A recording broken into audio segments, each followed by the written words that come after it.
নমস্কার। পশ্চিমবঙ্গ সমগ্র শিক্ষা মিশন, বিদ্যালয় শিক্ষা বিভাগ, পশ্চিমবঙ্গ সরকারের উদ্যোগে বাংলার শিক্ষা ক্লাসরুম 2024-এ আমার নবম শ্রেণীর ছেলে মেয়েদের আজকের ক্লাসে স্বাগত জানাই। আমি বেথুন কলেজিয়েট স্কুলের বাংলা ভাষা ও সাহিত্যের সহশিক্ষিকা সংহিতা চক্রবর্তী। আজ তোমাদের সবার সঙ্গে পড়ব নবম শ্রেণীর বাংলা কবিতা আকাশে সাতটি তারা, জীবনানন্দ দাশের লেখা এই কবিতা আজ আমরা পড়ি। চলো, তোমাদের সকলকেই বলবো তোমাদের যে সাহিত্য সঞ্চয়ন বইটি আছে সেই বইয়ের 40 পৃষ্ঠা খুলে তৈরি থাকো। আগে আমরা একটু জেনে নেব এই কবিতা যিনি লিখেছেন সেই কবি সম্পর্কে। চলো আমরা জেনে নিই যিনি লিখেছেন সেই কবি জীবনানন্দ দাশ সম্পর্কে। কবি জীবনানন্দ দাশের প্রথমেই বলে নিই, এটা কিন্তু 125 বছর চলছে, শতবর্ষ পার হয়েছেন কবি। কবি বিংশ শতাব্দীর অন্যতম প্রধান বাঙালি কবি, আধুনিক বাঙালি কবি। শুধু কবি নন, তিনি লেখক ও প্রাবন্ধিক। তিনি 1899 সালের 17 ফেব্রুয়ারি বরিশালে জন্মগ্রহণ করেন। কবি ব্রহ্মবাদী পত্রিকার প্রতিষ্ঠাতা সম্পাদক ছিলেন। জীবনানন্দের মা কুসুম কুমারী দাস, তিনিও কবি ছিলেন।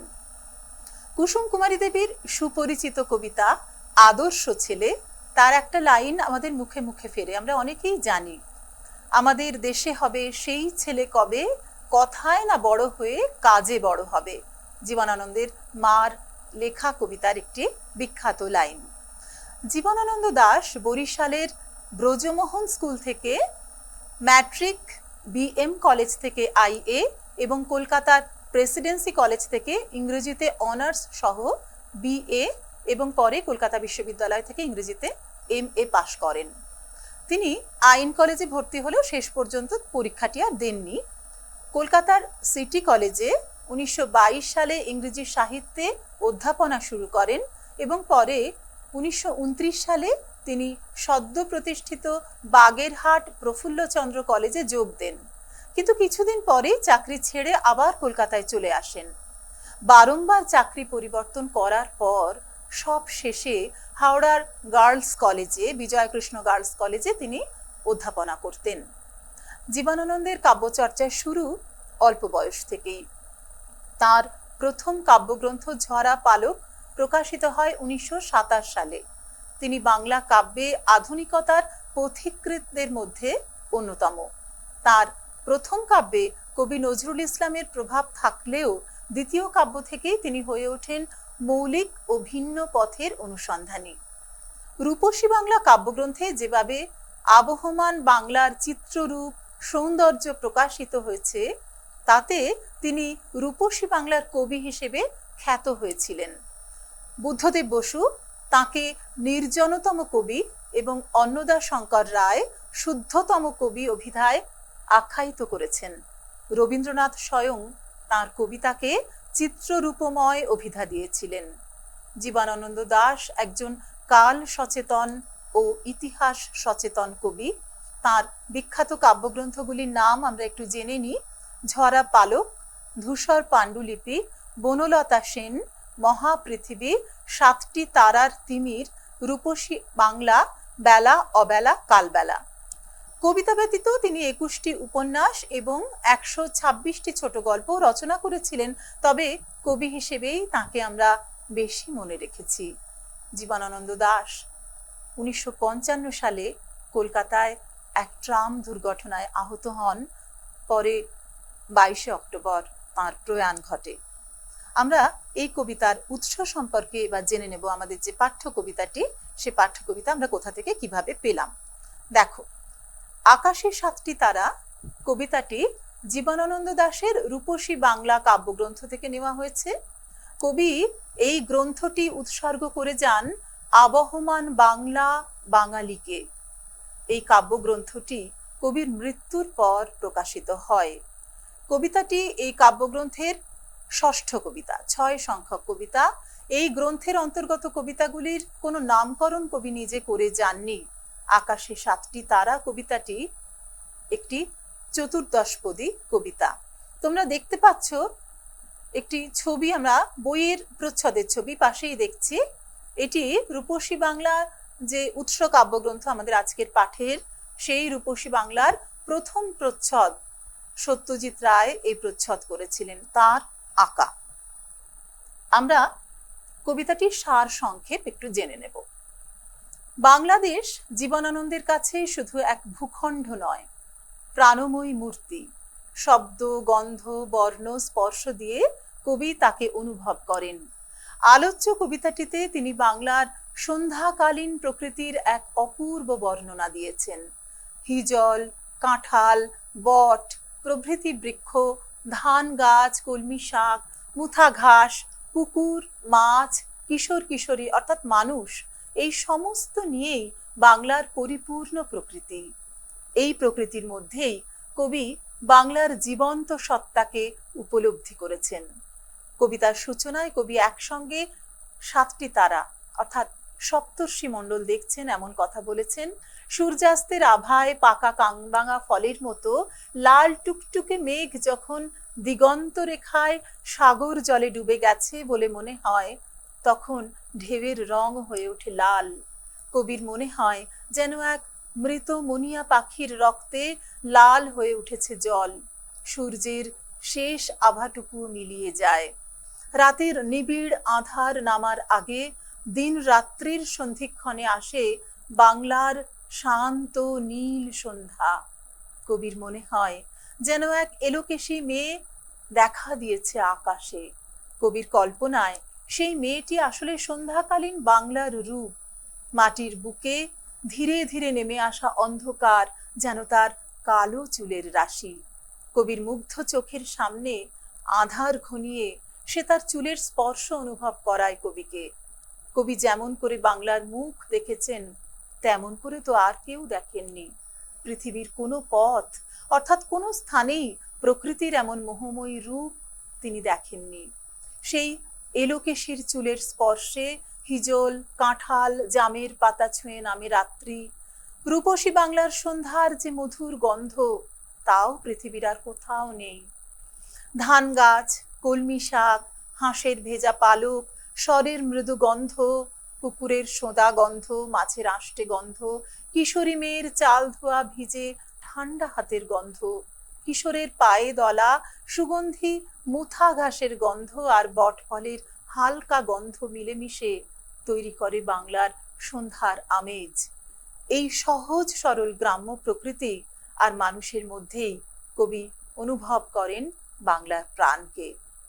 আমরা দেখে নিই, চলো এই কবিতার নামকরণটি কেন এমন হয়েছে, আকাশে 7টি তারা, কিভাবে আমরা তা পেলাম।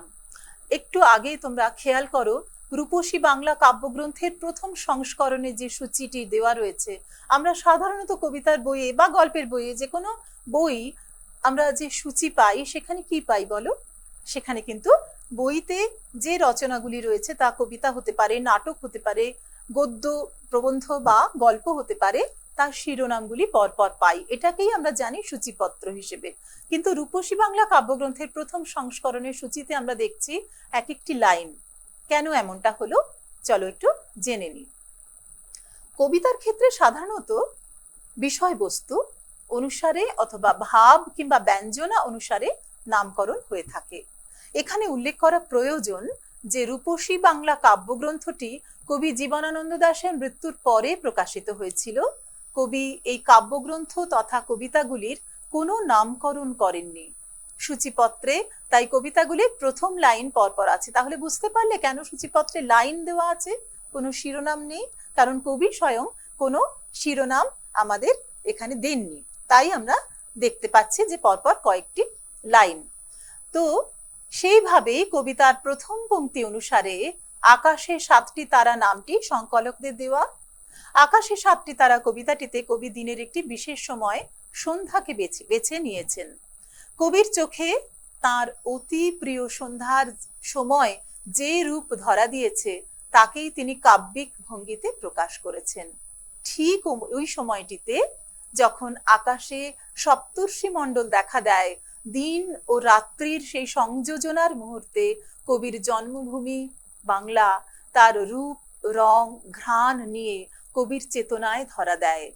এ কবিতার শেষে কবি বলেছেন, এরই মাঝে বাংলার প্রাণ, আকাশে 7টি তারা যখন উঠেছে ফুটে আমি পাই টের।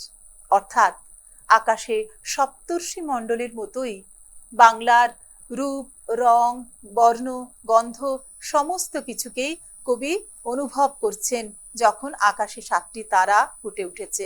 পাঠ্য কবিতার ছত্রে ছত্রে সেই অনুভব বর্ণিত। স্বভাবতই বলা যায় যে আকাশে 7টি তারা নামকরণ বিষয়বস্তু অনুসারী, অর্থাৎ যথাযথ হয়েছে। তোমরা এই সূচিপত্র মিলিয়ে দেখতে পারো যে আমরা কিন্তু দেখতে পাচ্ছি যে ষষ্ঠ কবিতাটি আকাশে 7টি তারা। দেখো, এরপরে আমরা কবিতা তো পড়বো, তার আগে আমরা একটুখানি শুনে নিই কবিতাটি, নিজের কানে শুনে নিই। বিখ্যাত আবৃত্তিকার প্রদীপ ঘোষের কণ্ঠে আমাদের পাঠ্য কবিতাটি। প্রথমে 40 পৃষ্ঠা এই বইয়ের, সাহিত্য সঞ্চয়ন বই তোমাদের আছে, পাঠ্য বই, তার 40 পৃষ্ঠাটি খোলো এবং সেখানে আমরা কবিতাটিও শুনবো।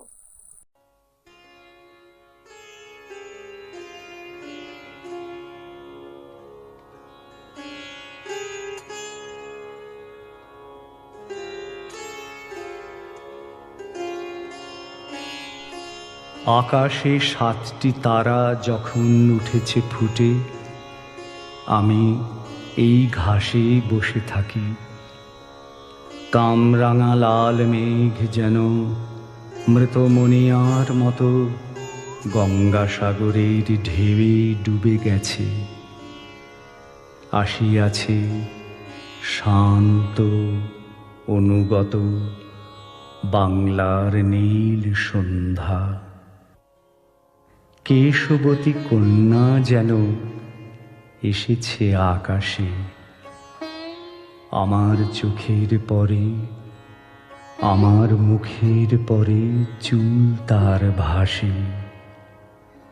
পৃথিবীর কোনো পথ এ কন্যারে দেখেনি কো, দেখি নাই অত অজস্র চুলের চুমা, হিজলে কাঁঠালে জামে ঝরে অবিরত।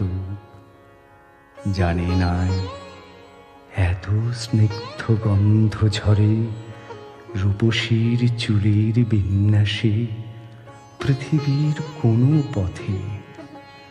নরম ধানের গন্ধ, কলমির ঘ্রাণ, হাঁসের পালক, স্বর, পুকুরের জল, চাঁদা সরপুটিদের মৃদু ঘ্রাণ, কিশোরীর চাল ধোয়া ভিজে হাত, শীত হাত খান, কিশোরের পায়ে দলা মুথা ঘাস, লাল লাল বটের ফলের ব্যথিত গন্ধের ক্লান্ত নীরবতা।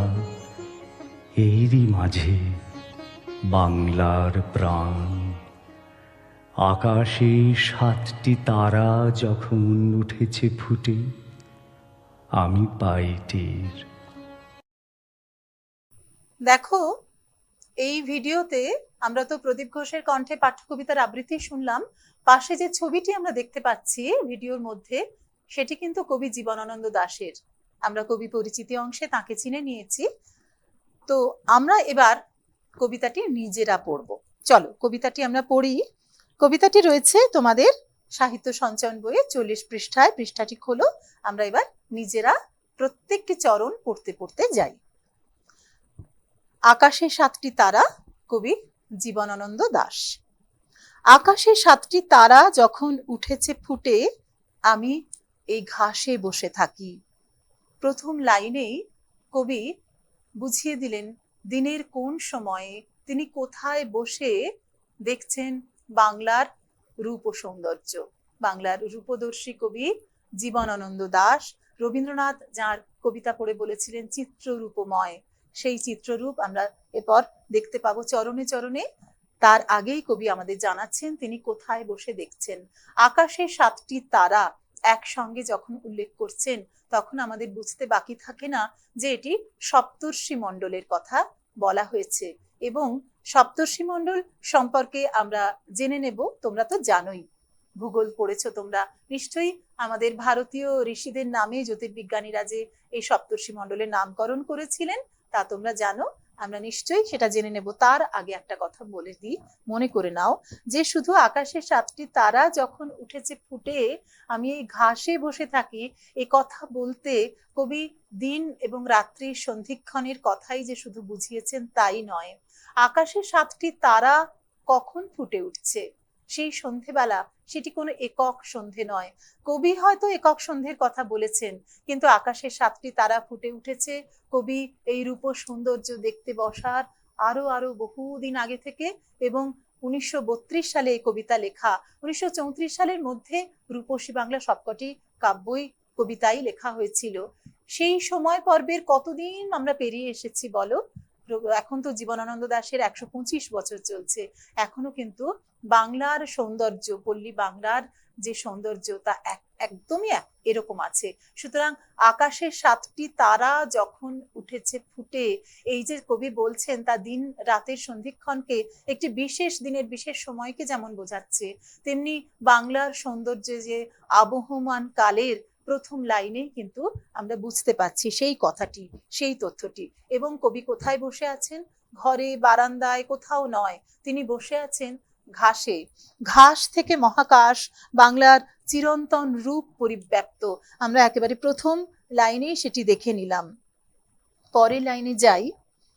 কামরাঙা লাল মেঘ যেন মৃত মনিয়ার মতো গঙ্গা সাগরের ঢেউয়ে ডুবে গেছে। কামরাঙা, কামরাঙা ফল আশা করি তোমরা সকলে দেখেছো, অন্তত যারা আমার ছেলেমেয়েরা গ্রামে থাকো তারা দেখেছো, বা একটু গঞ্জ এলাকায় থাকো যাদের বাড়িতে বা আশেপাশে গাছ আছে দেখেছো। কিন্তু আমরা যারা শহরে থাকি এই মুহূর্তে, আমার সেই বাচ্চারা হয়তো দেখোনি, হয়তো বাড়িতে আসে মা চাটনি রান্না করেন সেইভাবে দেখেছো। কিন্তু গাছে পাকা পাকা কামরাঙা যখন ঝুলে থাকে, কবি বলছেন লাল টুকটুকে মেঘ কামরাঙা ফলের মতন। সেই লাল রংটা অনেকটা আগুন রঙের মতো হয়। কেমন একটু আমরা দেখে নি কামরাঙা কেমন হয়। এই দেখো কামরাঙা কেমন হয় দেখতে পাচ্ছ ছবিতে, কামরাঙা লেখা, তার নিচে দেখো এটি একটি অম্ল মধুর ফল, একটি আমরা যেটা নিজেরা খেতেও পারি, আবার অনেক সময় রান্না করেও খাওয়া হয়। কামরাঙা এই রঙের মেঘ। একেবারে আরেকটি কোণে দেখো ছবি রয়েছে যেখানে সাগর ঢেউয়ে দাঁড়িয়ে আছে একটি নৌকো, সেখানে দেখো সেই কামরাঙার যে লাল রং, সেই আগুনের রংটি কিন্তু প্রতিফলিত হয়েছে অস্ত সূর্যের আভায় যে মেঘ তাতে। তো কামরাঙা লাল মেঘ এই পর্যন্ত আমরা বুঝলাম। তারপরে কবি বলছেন যেন মৃত মুনিয়ার মতো গঙ্গা সাগরের ঢেউয়ে ডুবে গেছে। মাঝখানে মুনিয়া পাখির ছবি আছে। এখন তোমাদের মনে হতে পারে তোমরা কবিতায় পড়ছো মৃত মনিয়া, কবি শব্দটাকে উচ্চারণ করেছেন মনিয়া, আর আমি এখানে লিখেছি মুনিয়া।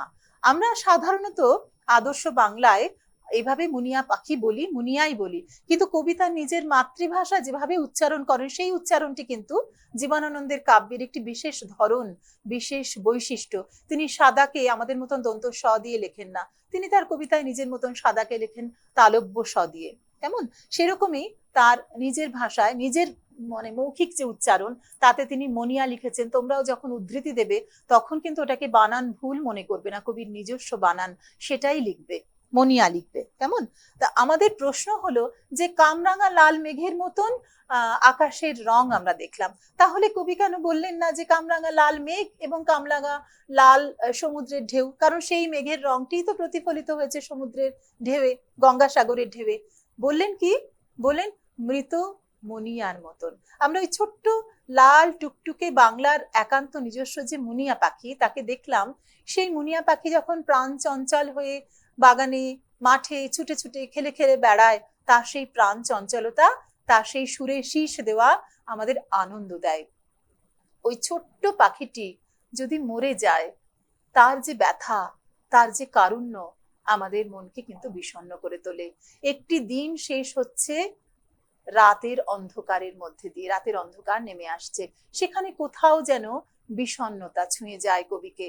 তাই ওই যে গঙ্গাসাগরের জলের রং, ঢেউয়ের রং, তাকে কিন্তু শুধুমাত্র কামরাঙা লাল বলছেন না, যদিও তা প্রতিফলিত হয়েছে দেখছি, কিন্তু একটি মুনিয়া পাখি সে যদি তার বুকের রক্তে লাল করে দিয়ে যায়, তাহলে তার মধ্যে দিন শেষের যে একটা হালকা বিষণ্ণতা লেগে থাকে, কোথাও একটা জীবন থেকে জীবনান্তে যাওয়ার যে বিষণ্ণতা তা যেন লেগে গেল। এমন করে কবি এই সৌন্দর্যকে, তার ব্যথা বেদনা ভালো লাগা সমস্ত কিছু বলা যায় বেদনা মাধুরী মাখিয়ে দিয়েছেন এইখানে মুনিয়া পাখির উল্লেখ করে। তাই মৃত মুনিয়ার মতো গঙ্গাসাগরের ঢেউয়ে ডুবে গেছে। পাখি জ্যান্ত থাকলে তো ডুবতো না, সে তো জলে পড়লে আবার ছুটে বেরিয়ে যেত, উড়ে চলে যেত। সে আর ওড়ার ক্ষমতা নেই। ওই ছোট্ট পাখিটি তার জীবনের সমস্ত প্রাণ চাঞ্চল্য শেষ করে ফুরিয়ে গেছে একেবারে, ঠিক যেমন দিনের কর্মচাঞ্চল্য শেষ হয় রাতের অন্ধকারের মধ্যে দিয়ে সূর্য যখন এপার থেকে পৃথিবীর অন্য পারে চলে যায়, ঠিক সেই রকমটা। এ পর্যন্ত পড়ে আমরা যখন পরের লাইনে যাব, দেখব কবি মানবতা আরোপ করেছেন পল্লী বাংলার এই রূপ সৌন্দর্যে, সন্ধ্যার রূপ সৌন্দর্যে। কি বলছেন? আসিয়াছে শান্ত অনুগত বাংলার নীল সন্ধ্যা। কি সুন্দর লাইনটা বলো। আমরা যখন পড়ি আমরা যেন চোখের উপর দেখতে পাই। বাংলার সন্ধ্যাকে কবি বলছেন শান্ত অনুগত। এই দুটো শব্দ মানুষের স্বভাব বা যে কোনো প্রাণীর স্বভাব, সে আনুগত্য প্রকাশ করতে পারে, সে শান্ত হতে পারে। সন্ধ্যা কিভাবে শান্ত অনুগত হয়, এখানেও কিন্তু মানুষের কথাই বলা হয়েছে। মূলত পল্লী বাংলার সন্ধ্যার কথাই তো কবি বলছেন, নির্জনে একা বসে দেখছেন সেই সৌন্দর্য। তো আমরা জানি এখানে আমাদের শহরে যেমন দিনের শেষে রাত আসে নতুন আলোর ঝলকানি, নতুন আলোর উৎসব আড়ম্বর নিয়ে। আবার নতুন করে কিছু মানুষ কাজ শুরু করেন, কেউ বেড়াতে যান, কেউ নতুন আনন্দে মাতেন, গান বাজনা, দোকানপাট আলো ঝলমলে হয়ে ওঠে, যেন একটা অন্য দিনের সূচনা হয় রাতের মধ্যে দিয়ে। কিন্তু প্রকৃতির যে একান্ত নিয়ম, দিনের বেলায় কাজ আর রাত্রিবেলায় বিশ্রাম নেওয়া, সেই প্রকৃতির নির্দিষ্ট নিয়ম কিন্তু মানেন এখনো গ্রামের মানুষরা, যেখানে বিজলি বাতির অত ছড়াছড়ি নেই, দু একটি টিমটিমে আলো হয়তো জ্বলে। আবার অনেক গ্রাম এখনো বিজলি বাতির প্রসাদধন্য হয়ওনি। তারা কিন্তু মাঠের কাজ শেষ করেন, কৃষক, রাখাল, কামার, কুমোর সকলেই তারা কিন্তু দিনের শেষে নিজেদের ঘরে ফিরে আসেন। সেই শান্তি, সেই যে শান্ত ভাব তাদের জীবনচর্যার, তাই কিন্তু কবি দেখেছেন বাংলা সেই সন্ধ্যার মধ্যে। এবং সে অনুগত, কার অনুগত, কার আনুগত্য স্বীকার করেছে? প্রকৃতির আনুগত্য, প্রকৃতির নিয়ম, দিনের বেলায় কাজ, রাত্রিবেলায় বিশ্রাম। তাই প্রকৃতির কাছে সেই সন্ধ্যা অনুগত। আমাদের এই দুটো শব্দ বোঝানো হলে তারপরে আমরা বুঝতে পারি, আমরা ভাবতে থাকি যে কেন নীল, কেন সন্ধ্যা? সন্ধ্যার অন্ধকার একটু তোমরা মনে মনে কল্পনা করে দেখো। সন্ধ্যার অন্ধকার যেটা, সেটা কিন্তু একটা আবছা অন্ধকার, খুব গাঢ় রাত্রির নিবিড় তমিশ্রা কিন্তু সেখানে নেই। সেখানে কিন্তু হালকা একটা আলো লেগে থাকে, অথচ সূর্যাস্ত হয়ে গেছে, আকাশে সেই লাল রঙও আর নেই সূর্যের, কিন্তু একটা হালকা নীল আকাশ হয়ে থাকে। যদি মেঘমুক্ত পরিচ্ছন্ন আকাশ হয় তাহলে আকাশটা নীল হয়ে থাকে, সেটা তো ভূগোলের দিক থেকে বুঝলাম। কিন্তু এই যে নীল বর্ণ, বাংলার সন্ধ্যাকে এমন নীল ভাষায় কবি বারবার ব্যক্ত করেছেন। প্রথমেই আমরা একটু উৎস অংশের কথা স্মরণ করতে বলবো তোমাদের। যে উৎস অংশে আমি বলেছিলাম যে এটি রূপসী বাংলা কাব্যগ্রন্থের কবিতা, কিন্তু নামকরণ প্রসঙ্গে বলেছিলাম এই রূপসী বাংলা নামটি কিন্তু কবির দিয়ে যাওয়া নয়। এই কবিতাটি কবির মৃত্যুর পর 1957 সালে প্রকাশিত হয়েছিল। কবির মৃত্যু হয়েছিল 1955-তে। 57 সালে কবির ভাই অশোকানন্দ দাস তিনি এই কাব্যগ্রন্থটির নামকরণ করেন রূপসী বাংলা। কিন্তু যে পাণ্ডুলিপিটি পাওয়া গেছে সেখানে একটি সম্ভাব্য নাম কবি ভেবে রেখে গেছিলেন।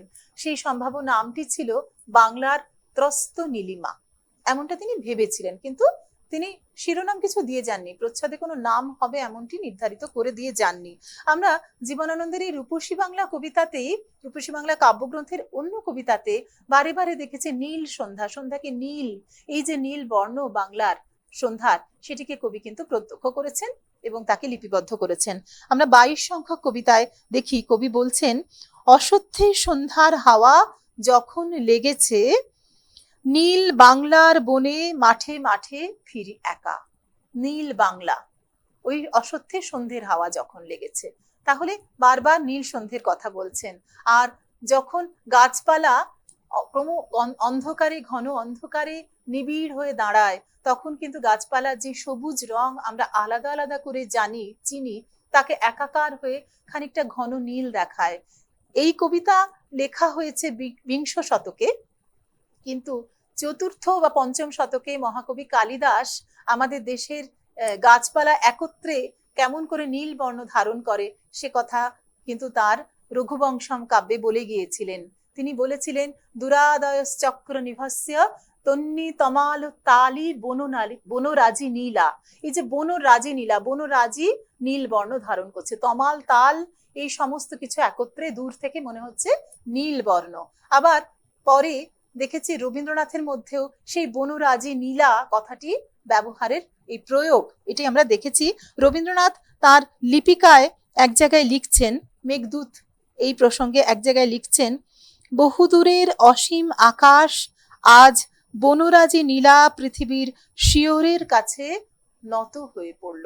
তাহলে সমস্ত বনরাজি একত্রে যখন দাঁড়ায় দূর থেকে বা সন্ধ্যাবেলার, তার সেই আচ্ছন্নতাকে নীল বর্ণ মনে হয়। সুতরাং কবি জীবনানন্দ দাশ যে নীল বর্ণ সন্ধ্যা দেখেছেন, তাকে কিন্তু আমরা আরো আরো কবির মধ্যে পেলাম। কবির এই প্রবণতাকে আমাদের দেশের আরো দুই বিশিষ্ট কবি মহাকবির মধ্যেও দেখলাম, তাকে লক্ষ্য করলাম। কেমন সেই নীল বর্ণ সন্ধ্যা? এখানে ওই যে মানবতা আরোপ বলছেন, কেশবতী কন্যা যেন এসেছে আকাশে, আমার চোখের পরে আমার মুখের পরে চুল তার ভাসে। দেখো, সমস্ত আকাশ ক্রমশ অন্ধকারে একটু একটু করে ছেয়ে আসছে, তাকে কবির মনে হয়েছে কোনো মেয়ে যেন তার চুল খুলে দিয়েছে, সমস্ত আকাশে সেই চুলের আচ্ছন্নতা লেগে আছে।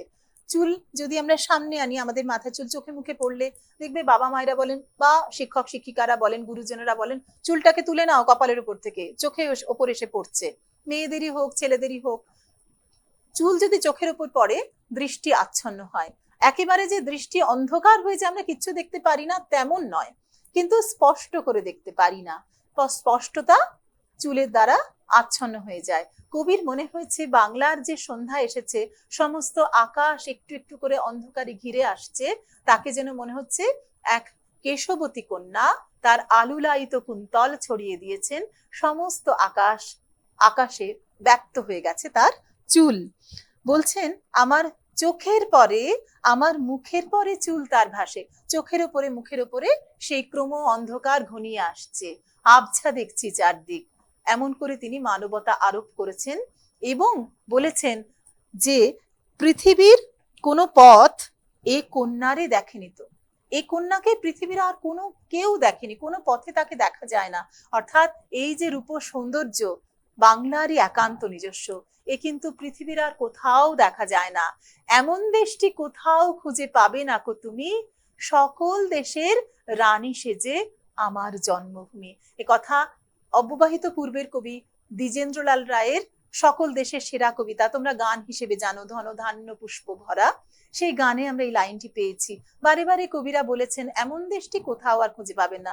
জীবনানন্দ কিন্তু বাংলার সেই রূপ সৌন্দর্যকে এমন করেই বলেছেন যে পৃথিবীর কোনো পথ এ কন্যারে দেখেনি, কোথাও এমন সৌন্দর্য দেখতে পাওয়া যায় না। তাই তো অন্যত্র রূপসী বাংলার অন্য কবিতাতেই তিনি বলেছেন যে বাংলার মুখ আমি দেখিয়াছি, তাই আমি পৃথিবীর রূপ খুঁজিতে যাই না, আর আমার কোথাও যেতে হবে না, কেননা বাংলার এই রূপ ও সৌন্দর্য আমি দেখে ফেলেছি, আর কোথাও এমনটি নেই। বলছেন, দেখি নাই অত অজস্র চুলের চুমা, হিজলে কাঁঠালে জামে ঝরে অবিরত। হিজল বাংলাদেশের একটি বিশেষ গাছ, তোমরা হয়তো অনেকেই দেখে উঠতে পারোনি, কারণ আমাদের এপার বাংলায় ততটা দেখা যায় না, জলা অঞ্চলে দেখা যায়, সুন্দরবন অঞ্চলে যারা থাকো তারা দেখতে পাবে, কিন্তু মূলত ওপার বাংলায়, এখন যা বাংলাদেশ স্বাধীন রাষ্ট্র, কবি তো সেখানকারই কবি ছিলেন, তখন অখণ্ড বাংলা ছিল, বরিশালের মানুষ। এই দেখো হিজলের ছবি, দেখো কেমন ঝুলে ঝুলে আছে লাল লাল ফুলগুলি, এগুলি সমস্ত ফুল। তো সেই হিজল গাছের মধ্যে কাঁঠাল, জাম ইত্যাদি বাংলার যা নিজস্ব বনভূমি, সেখানে একটু একটু করে অন্ধকার ঘনিয়ে আসছে। সেই যে অন্ধকার ঘনিয়ে আসা, সেই রূপটিকে কবি বলেছেন যেন অজস্র চুলের চুমা ঝরছে, চুম্বন, যেন চুল চুমু খাচ্ছে। ওই যে কেশবতী কন্যা, তার সমস্ত চুল সে ছড়িয়ে দিয়েছে বাংলার আকাশে, বাংলার প্রকৃতিতে, অর্থাৎ অন্ধকার একটু একটু করে ছেয়ে নিচ্ছে, নিবিড় করে নিচ্ছে। সেই নিবিড়তাকে, সেই ঘন যে অন্ধকার, ক্রমঘন অন্ধকার, তাকে কবি এমন ভাবে বলেছেন।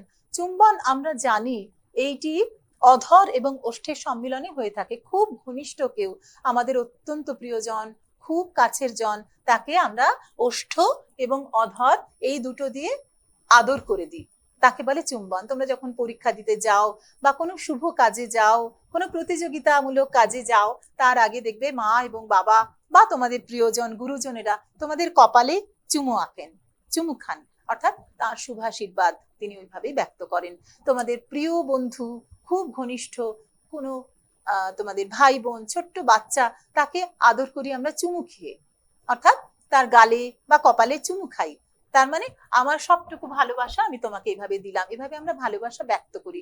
কিন্তু ওষ্ঠ এবং অধর এটা স্পর্শেন্দ্রিয়, অর্থাৎ ত্বক, এই ইন্দ্রিয় দিয়ে প্রকাশ করি। তাহলে কবি কিন্তু আমরা দেখতে পাচ্ছি বিভিন্ন ইন্দ্রিয় যোগ্য করে তুলছেন বাংলার রূপকে। তিনি শুধু যে দেখছেন কেশবতী কন্যাকে তা নয়, অজস্র চুলের চুমা ঝরছে। চুল কি কখনো চুমু খেতে পারে? পারে না তো। তোমরা যদি মাথার চুলে হাত দাও, টান লাগলে আমাদের যে ব্যথা লাগে সেটা কিন্তু আসলে ত্বকেই লাগে, চুলে ব্যথা লাগে না। চুলটাকে যদি আলাদা করে নিয়ে আমরা চুলটাকে মাঝখান থেকে ধরে এইভাবে টানি, দেখবে মাঝের অংশের কোনো অনুভূতি আমরা পেলাম না, কারণ চুল একটি মৃত কোষ, তার কোনো অনুভূতি নেই। তাহলে দেখো, শুধু যে ইন্দ্রিয় গ্রাহ্য করছেন কবি তাই নয়, বাংলার সৌন্দর্যকে এক ইন্দ্রিয় থেকে অন্য ইন্দ্রিয়ে গ্রাহ্য করে তুলছেন। অজস্র চুলের চুমা ঝরছে মানে নিবিড় অন্ধকার আস্তে আস্তে ঘিরে ধরছে। অন্ধকারের নিবিড়তা, অতি নৈকট্যকে তিনি বুঝিয়েছেন এইভাবে। তাহলে পৃথিবীর কোনো পথ এ কন্যারে দেখেনি কো, দেখি নাই অত অজস্র চুলের চুমা, হিজলে কাঁঠালে জামে ঝরে অবিরত, জানি নাই এত স্নিগ্ধ গন্ধ ঝরে রূপসীর চুলের বিন্যাসে। চুল যখন ধোয়া হয়, চুল যখন খোলা হয়, দেখবে কেমন একটা অন্যরকম গন্ধ বেরোয়, বেশ সুন্দর সে গন্ধ। প্রিয়জনের গায়ের গন্ধ, আসলে মায়ের গায়ের গন্ধ, মা যখন চুল খুলে ঘুরে বেড়ান আমরা পাই, বা প্রিয় দিদি, প্রিয়জন তোমাদের যারা, তাদের চুল যখন খোলা থাকে তখন একটা হালকা ঘ্রাণ আসে, সেই ঘ্রাণ সেই প্রিয়জনের গায়ের গন্ধ। তাহলে আরো একটা ইন্দ্রিয় যোগ্য করলেন বাংলার এই রূপ ও সৌন্দর্যকে কবি। তা শুধুমাত্র স্পর্শেন্দ্রিয়ে আটকে থাকলো না, তা কিন্তু ঘ্রাণেন্দ্রিয়ে গিয়ে পৌঁছলো। তাহলে দৃষ্টি ইন্দ্রিয় মানে দর্শনেন্দ্রিয়, ঘ্রাণেন্দ্রিয় এবং স্পর্শেন্দ্রিয়, তিন রকম ইন্দ্রিয় যোগ্য করে তুলেছেন, ইন্দ্রিয় গ্রাহ্য করে তুলেছেন কবি জীবনানন্দ দাশ। বাংলার রূপ সৌন্দর্যকে আমরা এখানে দেখতে পেলাম যে ওই রূপসী, কোন রূপসী? যিনি, যাকে এলোকেশী কন্যা বলেছিলেন, অর্থাৎ বাংলার সন্ধ্যা, তার চুলের বিন্যাসে একটা স্নিগ্ধ গন্ধ আছে। এই গন্ধ কোথাকার আমরা দ্বিতীয় স্তবকে পাবো। তার আগে আমরা একটু দেখে নেব সমার্থক বিভিন্ন উদ্ধৃতি, জীবনানন্দেরই রূপসী বাংলাতেই এই কবিতার সঙ্গে সমানুভবী বিভিন্ন উদ্ধৃতি। দেখো, জীবনানন্দের অন্যান্য কবিতার সমানুভবী উদ্ধৃতি। জীবন অথবা মৃত্যু চোখে রবে, আর এই বাংলার ঘাস রবে বুকে। এই ঘাস সীতারাম, রাজারাম, রামনাথ রায়, ইহাদের ঘোড়া আজ অন্ধকারে এই ঘাস ভেঙে চলে যায়। এই ঘাস, এরই নিচে কঙ্কাবতী শঙ্খমালা করিতেছে বাস। রূপসী বাংলার ৮ সংখ্যক কবিতার অংশ, অষ্টম কবিতায় আমরা পাই। এটি তো ষষ্ঠ, এর পরের কবিতায় পাই।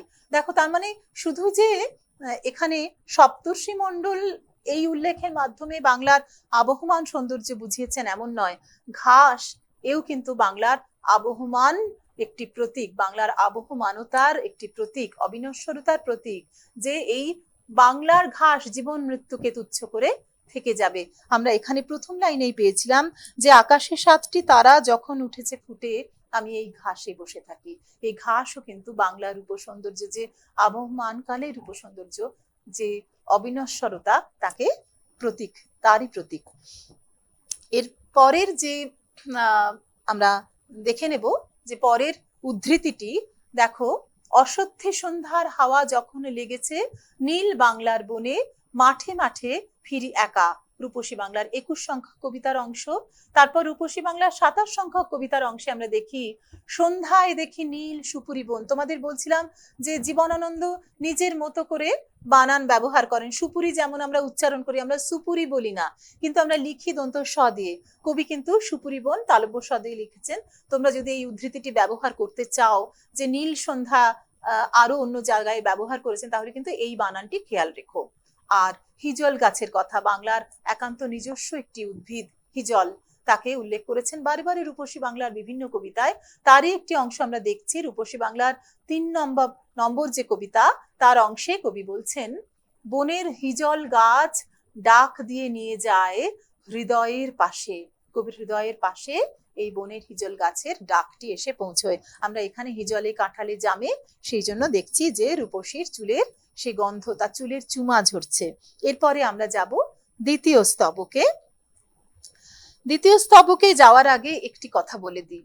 তোমাদের বলেছি এই কবিতাটি আঙ্গিক হিসেবে একটি 14 পদী কবিতা, কিন্তু এটি সার্থক সনেট নয়। তোমরা ছোট এখনো, সনেট কি নিশ্চয়ই পরে সাহিত্য পড়তে গিয়ে জানবে, তবু একটুখানি আঙ্গিক সম্পর্কে বলে দিই। সনেট ইতালি থেকে এই শিল্প আঙ্গিকটি আমরা পেয়েছিলাম, কবিতার বিশেষ আঙ্গিক। সেইখানে প্রথমে 2টি স্তবক থাকে কবিতার, এবং প্রথম স্তবকে থাকে 8টি লাইন, 8টি চরণ, এবং দ্বিতীয় স্তবকে থাকে 6টি চরণ, বলা হয় অষ্টক শতক। আমরা এই কবিতা যদি দেখি তাহলে দেখব 1 2 3 4 করে গুণে দেখব যে আমরা প্রথম স্তবকে ঠিক 8টি পেয়েছি এবং দ্বিতীয় স্তবকে কিন্তু 6টি চরণ পেয়েছি। যদি এই প্রাথমিকভাবে ভাবা হয় তাহলে তো বলতেই পারো তোমরা যে দিদি আপনি কেন বললেন, এই তো সনেটের মতনই আছে। কিন্তু ভেবে দেখো প্রথম যে স্তবক তার শেষ লাইনটি, জানি নাই এত স্নিগ্ধ গন্ধ ঝরে রূপসীর চুলের বিন্যাসে, ওখানে কিন্তু শেষ হচ্ছে না, স্তবক শেষ হলো, লাইন শেষ হলো না। সেই চরণটি ঘুরে এসে দাঁড়ালো কোথায়? দ্বিতীয় স্তবকে। কি বলছেন? পৃথিবীর কোনো পথে। পৃথিবীর কোনো পথে শব্দখণ্ডটি চলে এসেছে, শব্দবন্ধগুলি চলে এসেছে দ্বিতীয় স্তবকে। তাহলে ওই প্রথম স্তবক বয়ে চলে এলো দ্বিতীয় স্তবকে, আলাদা করে অষ্টক শতক আমরা ভাগ করলাম না, উত্তর পারলাম না। কবি সেরকম ভাবে আমাদের অনুমতি দিলেন না, তিনি এভাবেই লিখেছেন, তিনি নিজের ভাবে নিজের মতন করে কবিতা লিখেছেন। তাই কোনো বিশিষ্ট কাব্য আঙ্গিকে একে বেঁধে ফেলা যাবে না, একান্তই জীবনানন্দীয় আঙ্গিক। বলছেন রূপসীর চুলের বিন্যাসে পৃথিবীর কোনো পথে। পৃথিবীর কোনো পথে তো এই কন্যাকে দেখাই যায় না, এমন রূপ সৌন্দর্য দেখা যায় না, তাহলে আর কি করে দেখা যাবে বলো? তাই পৃথিবীর কোনো পথে এর চুলের গন্ধ নেই, অর্থাৎ বাংলার মাঠ ঘাটের যে নিজস্ব গন্ধ, সেটাই দ্বিতীয় স্তবকে ব্যাখ্যা করেছেন কবি। কিভাবে বলেছেন দেখো, নরম ধানের গন্ধ, কলমির ঘ্রাণ, হাঁসের পালক, স্বর, পুকুরের জল, চাঁদা সরপুটিদের মৃদু ঘ্রাণ, এই সমস্ত কিছু কি কি? কলমির ঘ্রাণ। কলমি একরকম শাক, তোমরা গ্রাম বাংলার ছেলে মেয়েরা আমার, তোমরা নিশ্চয়ই জানো, শহরের জন্যরাও জানবে না এমনটা আমি বলি না, তবু আমরা একটু দেখে নিই। এই দেখো কলমি শাক, মোটামুটি জলজ একটি উদ্ভিদ, জলা জায়গায় হয় এই শাক। সেই কলমির একটা নিজস্ব গন্ধ আছে, সেখানে বৃষ্টি পড়লে বা সন্ধ্যা হলে একটা নিজস্ব গন্ধ, নিজস্ব ঘ্রাণ উঠে আসে। সেই ঘ্রাণ, হাঁসের পালক, স্বর, স্বর একরকমের সেও জলজ উদ্ভিদ, নলখাগড়া। হ্যাঁ, তোমরা বাড়িতে যারা বা স্কুলে যারা দেখেছো সরস্বতী পুজো, দেখবে দোয়াতের মধ্যে অনেক সময় খাগের কলম ঢোকানো থাকে। হ্যাঁ, সেইটা হচ্ছে ওইটার গোড়া, স্বর একরকমের জলজ উদ্ভিদ। পুকুরের জলেরও একটা নিজস্ব গন্ধ থাকে, যারা গ্রামে থাকো তারা নিশ্চয়ই জানো, আর যারা আমার মতন শহরে মফস্বলে থাকো তারাও পুকুর যদি দেখে থাকো তাহলে বৃষ্টির পরে দেখবে পুকুরে একটা গন্ধ বেরোয়। আবার সন্ধ্যের পরে পুকুরের নিজস্ব একটা, পুকুরের খুব কাছে গেলে সেখানে যদি ফুলের গাছ বা অন্যান্য গন্ধ, তুমি নিজে গন্ধ সুগন্ধিতে মেখে যদি না যাও তাহলে পুকুরের জলের একটা নিজস্ব গন্ধ পাবে, একটা ঈষৎ একটু আষ্টে গন্ধ পাওয়া যায়। যারা আমার পুরুলিয়া ছেলে মেয়ে তোমরা জানো, সেখানে বৃষ্টির পরে বলা হয়, পুকুরের পাশে গেলে বলা হয় পুকুরটা গন্ধাইছে, পুকুরে থেকে গন্ধ আসছে। কিসের গন্ধ? জলের গন্ধ। এই তো আমাদের বিভিন্ন জেলায় বিভিন্ন রকম ভাষা, এপার বাংলায়ও তাই ওপার বাংলায়ও তাই। জীবনানন্দ কিন্তু সেই ভাষাটি তার কবিতার মধ্যে রাখার চেষ্টা করেছেন, তাই মুনিয়া পাখিকে তিনি বলেছেন মনিয়া। তো এখানে আমরা সেই গন্ধগুলি পাচ্ছি। শুধু এই নয়, এ তো প্রকৃতির গন্ধ, কিন্তু মানুষের অনুষঙ্গ এসেছে এখানে। বলছেন কিশোরীর চাল ধোয়া ভিজে হাত, শীত হাত খান। কিশোরীর চাল ধোয়া ভিজে হাত, তার একটা গন্ধ আছে, চালের ধোয়া, চালের যে গন্ধ, যে চালটা সে ধুচ্ছে তার ভিজে হাতে সেই গন্ধটি লেগে যাচ্ছে, সেইটুকু আমরা বুঝতে পারি। কিন্তু তারপরের যে কথাটি কবি বললেন, শীত হাত খান, এইখানেই কিন্তু জীবনানন্দের বিশেষত্ব। তিনি শুধু স্পর্শেন্দ্রিয়েই তাকে রাখলেন না, এই শীত বোধ, এই বোধ কিন্তু দুটি বিষয়ে আমাদের জানান দেয়। এক হচ্ছে আপাত বিষণ্ণতা, করুণা। একটি ছোট মেয়ে, একটি কিশোরী, সে ঠান্ডার মধ্যে চাল ধুচ্ছে, তার হাতটা ঠান্ডা হয়ে যাচ্ছে, তার কষ্ট হচ্ছে, শীত বোধ হচ্ছে, সেই তার যে একটা কারুণ্য, ঠিক ওই মৃতমনিয়ার মতন যে অংশটি দেখেছিলাম, সেই রকম একটা আপাত বিষণ্ণতা কোথাও আমাদের লেগে গেল, যে ছোট একটি মেয়ের প্রতি আমাদের শুধুমাত্র ঘটনাটি আমরা দেখলাম না, আমাদের একটা বোধ জাগ্রত হলো, শীত হাত খান, আহা তার কত কষ্ট হচ্ছে, এমন ভাবেও আমরা দেখতে পারি। আবার নিশীথ শীতল স্নেহ, এ কথা রবীন্দ্রনাথ বলেছিলেন 2 বিঘা জমিতে। আমাদের বাংলাদেশ, দুই বাংলাই গরম প্রধান দেশ, তাই না, গ্রীষ্ম প্রধান দেশ। সেখানে কাউকে আমরা আপ্যায়ন করি গুড় জল দিয়ে বা ঠান্ডা জল দিয়ে, ভালো লাগে আমাদের সেই শীতলতা, মায়ের স্নেহ বা রাত্রির যে বিশ্রাম নেওয়ার সময়টুকু, সেটুকু শীতলতাই বাঞ্ছনীয়। তাহলে কিশোরীর যত্নটুকু কিন্তু ওই শীত হাতখানের মধ্যে দিয়ে আমরা পেয়ে গেলাম। দুরকম রূপকল্প, চিত্রকল্প আমরা কিন্তু ওই শীত হাতখান এই শব্দ উচ্চারণের মধ্যে দিয়ে পেলাম। কিন্তু আমরা বলছি গন্ধের কথা, কিশোরীর ভিজে হাতের যে গন্ধ, আর কিশোরীর পায়ে দলা মুথা ঘাস, মুথা ঘাস এক রকমের ঘাস, সেটাও আমরা দেখো ছবিতে দেখছি। এটা এটা হচ্ছে স্বর, এটা মুথা ঘাস নয়, এটা স্বরের ছবি। তোমাদের বলছিলাম স্বর কেমন হয়, এই জলা জায়গায় স্বর এরকম ভাবে ঘাসের মতো লম্বা লম্বা শক্ত স্বর গাছ, আর এই দেখো মুথা ঘাস।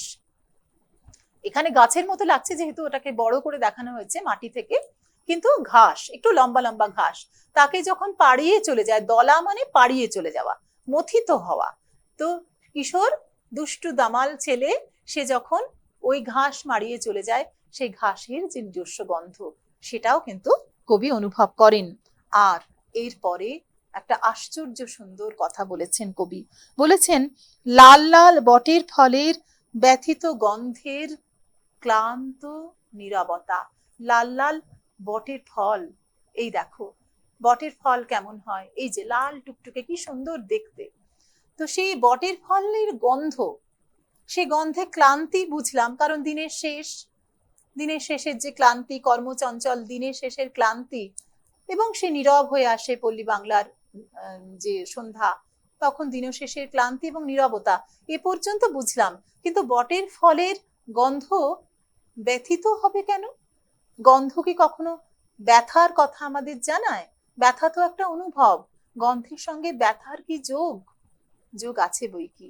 কোনো ফুলের গন্ধ, যেমন রজনীগন্ধার গন্ধ, আমাদের গন্ধটা নাকে এলেই আমাদের বিয়ে বাড়ির কথা মনে পড়ে, তাহলে গন্ধের অনুষঙ্গে আমরা কোনো একটা বিশেষ স্মৃতিকে খুঁজে ফিরি, তাই না, সেই গন্ধ আমাদের আনন্দের খোঁজ দেয়। তাহলে বটের ফলে যে গন্ধ, তা ব্যথিত কেন হবে, তা ব্যথার কথা কেন স্মরণ করবে?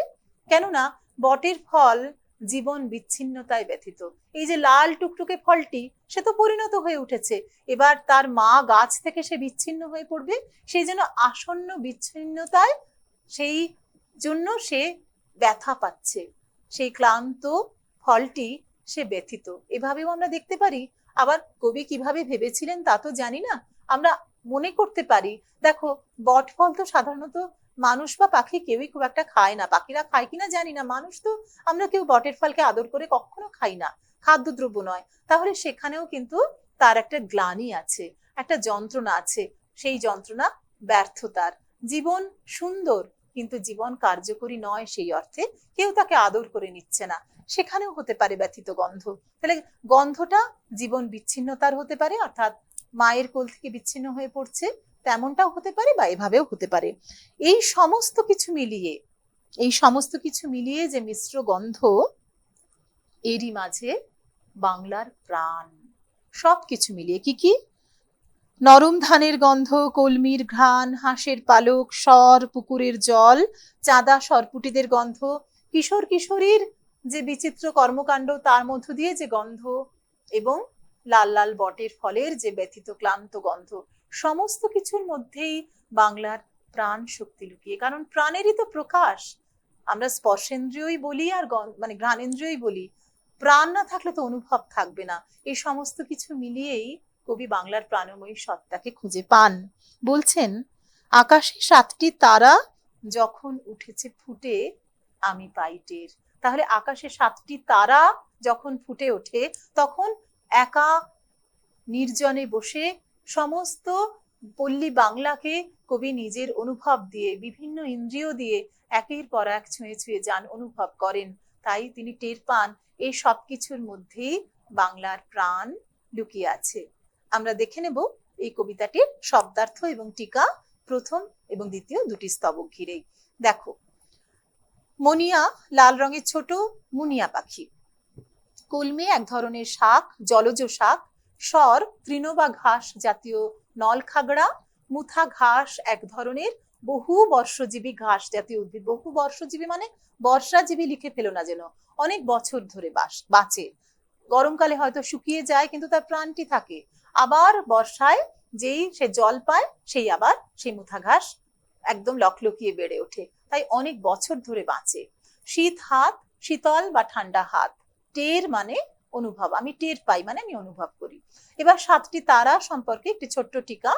সপ্তর্ষি মণ্ডল, আকাশে জিজ্ঞাসা চিহ্নের মতো অবস্থানকারী এই 7টি নক্ষত্রের মণ্ডলী 7 জন ভারতীয় ঋষির নামের প্রতিনিধিত্ব করে।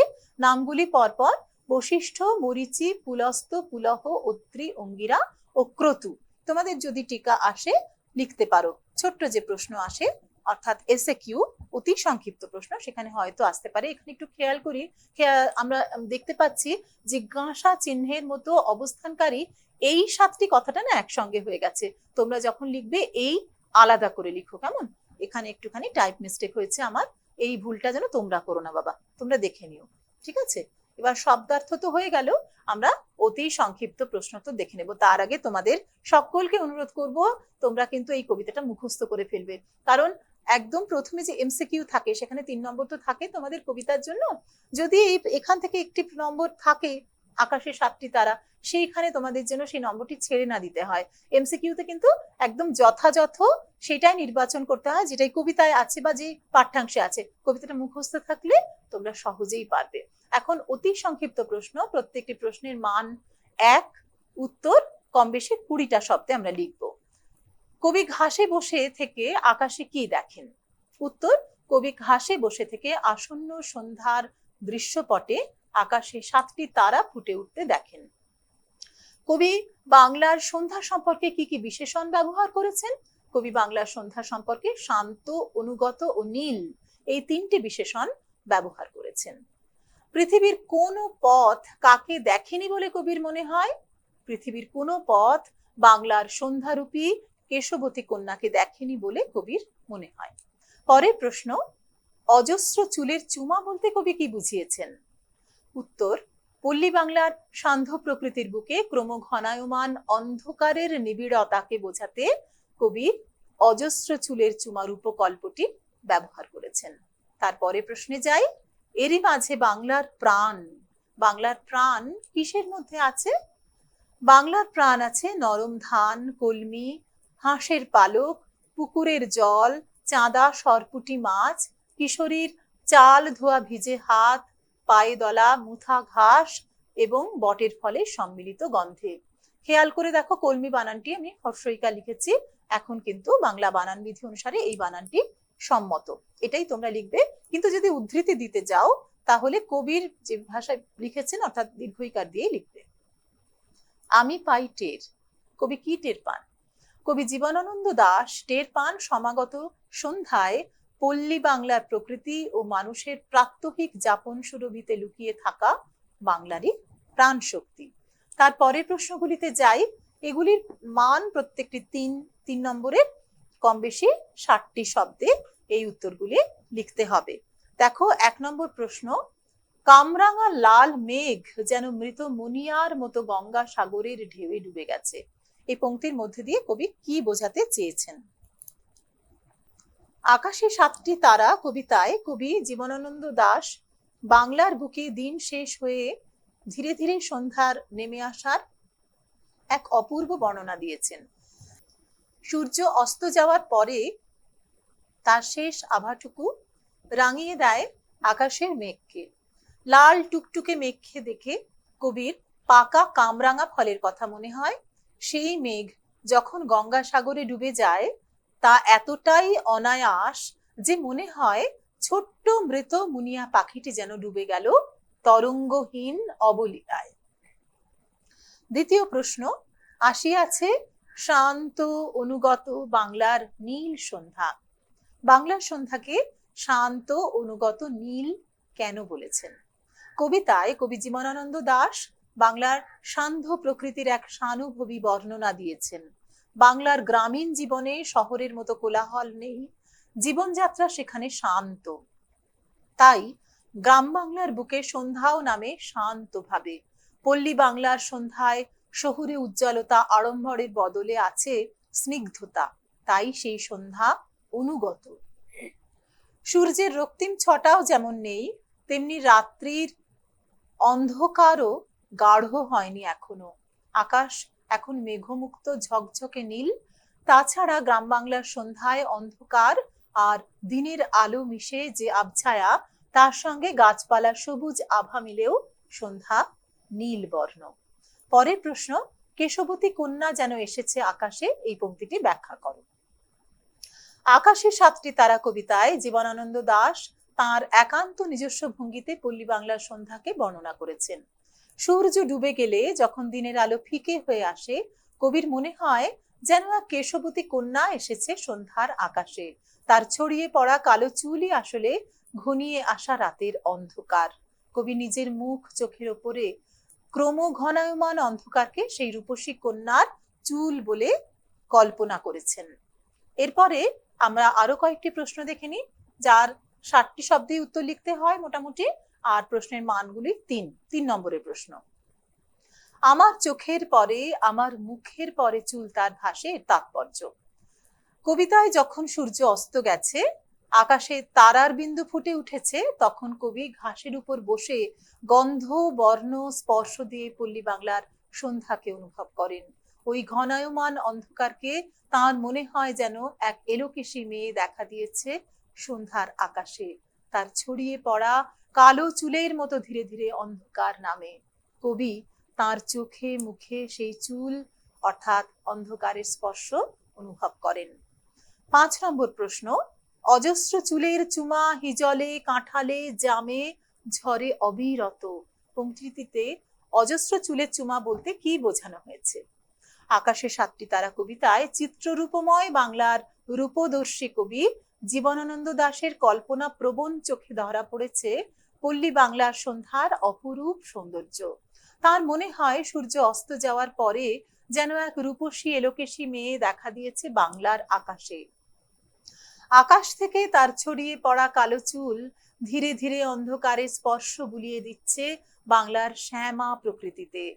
হিজল কাঁঠাল জামের পাতায় সেই সোহাগ ভরা অন্ধকারের স্পর্শ যেন আসলে সেই রূপসীর চুলের চুম্বন। 6 নম্বর প্রশ্ন, লাল লাল বটের ফলের ব্যথিত গন্ধের ক্লান্ত নীরবতা। তাৎপর্য। উত্তর, কবিতায় কবি পল্লী প্রকৃতির মধ্যে বাংলার প্রাণকে অনুভব করেছেন। গাছ থেকে খসে পড়ার আগে পরিপূর্ণ বটফলের মধ্যে রয়েছে যেন সমস্ত দিনশেষের এক নীরব ক্লান্তি। বাংলার শান্ত নিস্তরঙ্গ প্রকৃতির মধ্যে থাকা বিষাদময়তাকেই যেন কবি এখানে প্রত্যক্ষ করেন। গাছ থেকে খসে পড়া বট ফলের মধ্যে জীবন থেকে বিচ্ছিন্ন হওয়ার বেদনা যেন লেগে রয়েছে।